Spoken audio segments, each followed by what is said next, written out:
The human voice. It's the instrument we all play. It's the most powerful sound in the world, probably. It's the only one that can start a war or say, I love you. And yet many people have the experience that when they speak, people don't listen to them. Why is that? How can we speak powerfully to make change in the world? What I'd like to suggest, there are a number of habits that we need to move away from. I've assembled for your pleasure here 7 deadly sins of speaking. I'm not pretending this is an exhaustive list, but these 7, I think, are pretty large. Habits that we can all fall into. First, gossip. Speaking ill of somebody who's not present. Not a nice habit, and we know perfectly well the person gossiping 5 minutes later will be gossiping about us. Second, judging. We know people who are like this in conversation, and it's very hard to listen to somebody if you know that you're being judged and found wanting at the same time. Third, negativity. You can fall into this. My mother, in the last years of her life, became very, very negative, and it's hard to listen. I remember one day I said to her, it's October the 1st today, and she said, I know, isn't it dreadful? It's hard to listen when somebody's that negative. And another form of negativity, complaining. Well, this is the national art of the UK. It's our national sport. We complain about the weather, about sport, about politics, about everything. But actually, complaining is viral misery. It's not spreading sunshine and lightness in the world. Excuses. We've all met this guy. Maybe we've all been this guy. Some people have a blame thrower. They just pass it on to everybody else and don't take responsibility for their actions. And again, hard to listen to somebody who's being like that. Penultimate, the 6th of the 7, embroidery, exaggeration. It demeans our language, actually, sometimes. For example, if I see something that really is awesome, what do I call it? And then, of course, this exaggeration becomes lying, out and out lying, and we don't want to listen to people we know are lying to us. And finally, dogmatism. The confusion of facts with opinions. When those two things get conflated, you're listening into the wind. You know, somebody is bombarding you with their opinions as if they were true. It's difficult to listen to that. So here they are, 7 deadly sins of speaking. These are things I think we need to avoid. But is there a positive way to think about this? Yes, there is. I'd like to suggest that there are 4 really powerful cornerstones, foundations, that we can stand on if we want our speech to be powerful and to make change in the world. Fortunately, these things spell a word. The word is hail, and it has a great definition as well. I'm not talking about the stuff that falls from the sky and hits you on the head. I'm talking about this definition, to greet or acclaim enthusiastically, which is, I think, how our words will be received if we stand on these 4 things. So what do they stand for? See if you can guess. The H, honesty, of course. Being true in what you say, being straight and clear. The A is authenticity, just being yourself. A friend of mine described it as standing in your own truth, which I think is a lovely way to put it. The I is integrity, being your word, actually doing what you say, and being somebody people can trust. And the L is love. I don't mean romantic love, but I do mean wishing people well. For 2 reasons. First of all, I think absolute honesty may not be what we want. I mean, my goodness, you look ugly this morning. Perhaps that's not necessary. Tempered with love, of course, honesty is a great thing. But also, if you're really wishing somebody well, it's very hard to judge them at the same time. I'm not even sure you can do those 2 things simultaneously. All right, I want to see a show of hands. How many of you have ever unfriended someone on Facebook because they said something offensive about politics or religion, childcare, food? And how many of you know at least one person that you avoid because you just don't want to talk to them? You know, it used to be that in order to have a polite conversation, we just had to follow the advice of Henry Higgins in My Fair Lady, stick to the weather and your health. But these days, with climate change and anti-vaxxing, those subjects are not safe either. So this world that we live in, this world in which every conversation has the potential to devolve into an argument where our politicians can't speak to one another and where even the most trivial of issues have someone fighting both passionately for it and against it, it's not normal. Pew Research did a study of 10,000 American adults, and they found that at this moment, we are more polarized, we are more divided than we ever have been in history.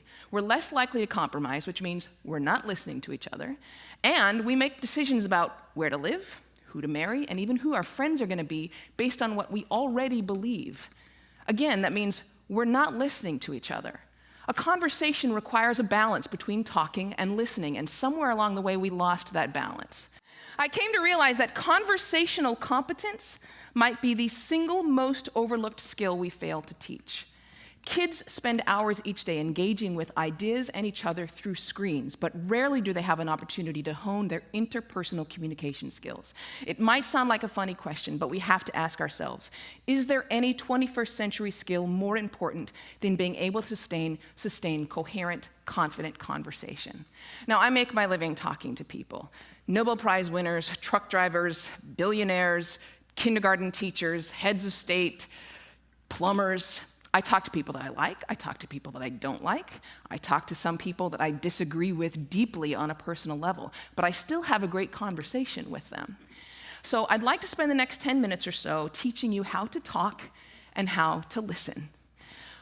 Many of you have already heard a lot of advice on this, things like look the person in the eye, think of interesting topics to discuss in advance, nod and smile to show that you're paying attention.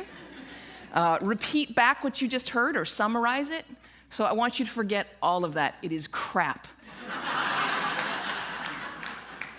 There is no reason to learn how to show you're paying attention if you are, in fact, paying attention.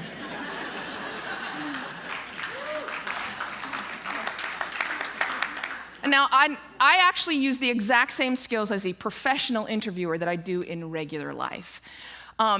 So I'm going to teach you how to interview people, and that's actually going to help you learn how to be better conversationalists. Learn to have a conversation without wasting your time, without getting bored, and please God, without offending anybody. We've all had really great conversations. We've had them before. We know what it's like. The kind of conversation where you walk away feeling engaged and inspired, or where you feel like you've made a real connection or you've been perfectly understood. There is no reason why most of your interactions can't be like that. So I have 10 basic rules. I'm going to walk you through all of them, but honestly, if you just choose one of them and master it, you're already going to enjoy better conversations. Number 1, don't multitask. And I don't mean just set down your cell phone or your tablet or your car keys or whatever's in your hand. I mean, be present. Be in that moment. Don't be thinking about your argument you had with your boss. Don't be thinking about what you're going to have for dinner. If you want to get out of the conversation, get out of the conversation. But don't be half in it and half out of it. Number 2, don't pontificate. If you wanted to state your opinion without any opportunity for response or argument or pushback or growth, write a blog. Now, there's a really good reason why I don't allow pundits on my show, because they're really boring. If they're a conservative, they're going to hate Obama and food stamps and abortion. If they're a liberal, they're going to hate big banks and oil corporations and Dick Cheney. Totally predictable.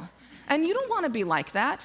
You need to enter every conversation assuming that you have something to learn. The famed therapist Eb Scott Peck said that true listening requires a setting aside of oneself. And sometimes that means setting aside your personal opinion. He said that sensing this acceptance, the speaker will become less and less vulnerable and more likely to open up the inner recesses of his or her mind to the listener. Again, assume that you have something to learn. Bill Nye, everyone you will ever meet knows something that you don't. I put it this way, everybody is an expert in something.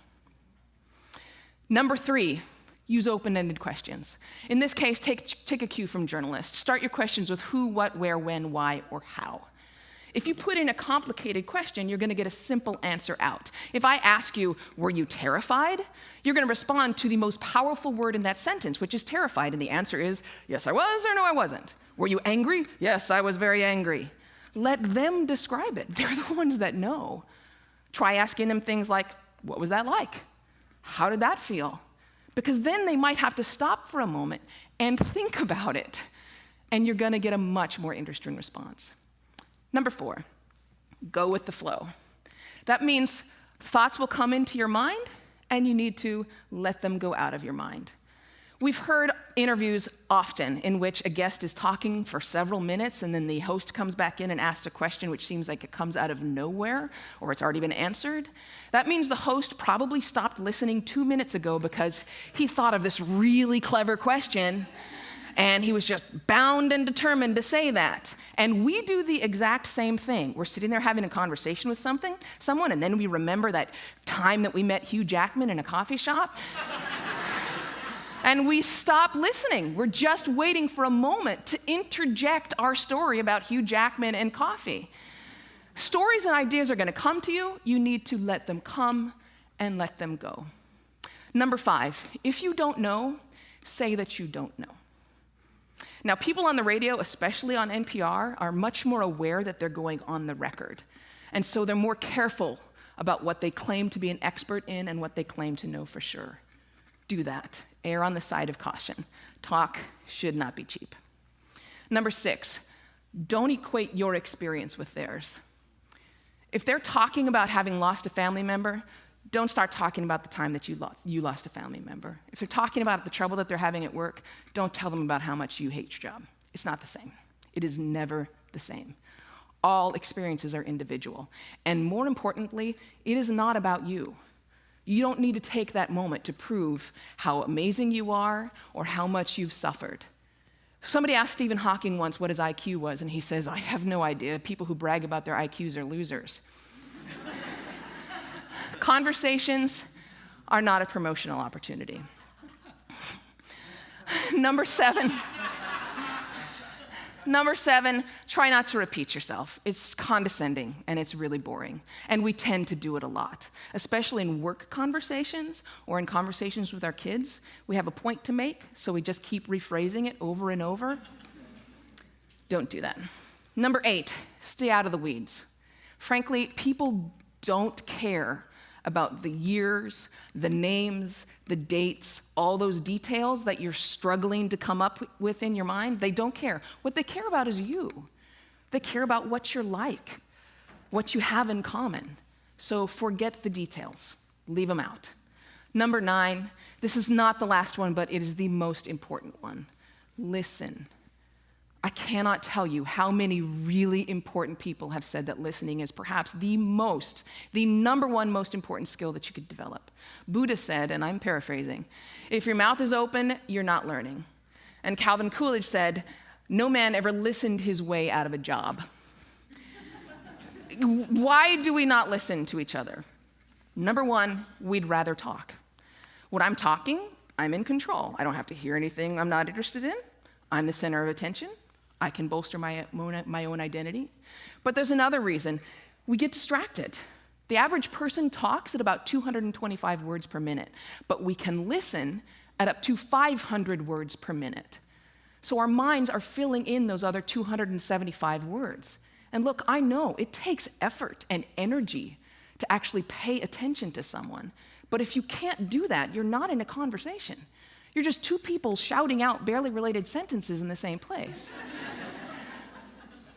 You have to listen to one another. Stephen Covey said it very beautifully. He said, most of us don't listen with the intent to understand. We listen with the intent to reply. One more rule, and number 10, and it's this one: be brief.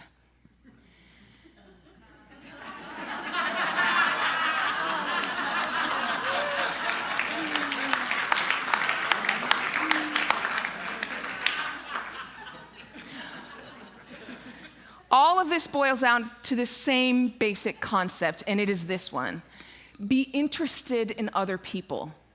You know, I grew up with a very famous grandfather, and there was kind of a ritual in my home. People would come over to talk to my grandparents, and after they would leave, my mother would come over to us and she'd say, do you know who that was? She was the runner-up to Miss America. He was the mayor of Sacramento. She won a Pulitzer Prize. He's a Russian ballet dancer. And I kind of grew up assuming everyone has some hidden amazing thing about them. And honestly, I think it's what makes me a better host. I keep my mouth shut as often as I possibly can. I keep my mind open, and I'm always prepared to be amazed, and I'm never disappointed. You do the same thing.